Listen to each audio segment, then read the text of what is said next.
Party జెండా మోసిన ప్రతి కార్యకర్తకు అండగా ఉంటాం. వైఎస్ఆర్సీపీ అధ్యక్షుడు వైఎస్ జగన్ భరోసా ఇచ్చారు. అన్యాయానికి గురైన ప్రతి కార్యకర్తకు తోడుగా నిలుస్తాం.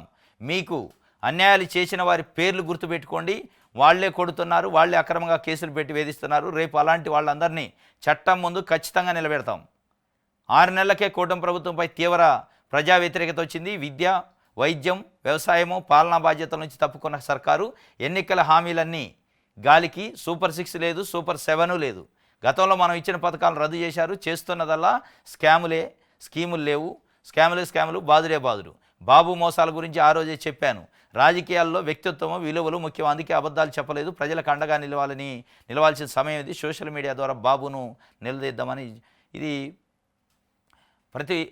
ప్రతి పార్టీ జెండా మోసే ప్రతి కార్యకర్తకు అండగా ఉంటాం. వైఎస్ఆర్సీపీ అధ్యక్షుడు మాజీ ముఖ్యమంత్రి వైఎస్ జగన్మోహన్ రెడ్డి చెప్తున్నాడు. కష్టకాలంలో పార్టీ ఉన్నప్పుడు ఎవరైతే జెండా మోసారో వాళ్ళని గుర్తుపెట్టుకుంటా. అన్యాయానికి గురైన ప్రతి కార్యకర్తకు న్యాయం చేస్తాం. ఎవరైతే అక్రమ కేసులు బారిన పడుతున్నారో వాళ్ళందరూ ఎవరు మీ పైన అక్రమ కేసులు బనాయిస్తున్నారో వాళ్ళ పేర్లు గుర్తుపెట్టుకోండి. మనం అధికారంలోకి వచ్చిన తర్వాత చట్టం ముందు ప్రతి ఒక్కళ్ళు నిలబెడతా అని చెప్పి ఆయన చెప్తున్న పరిస్థితి.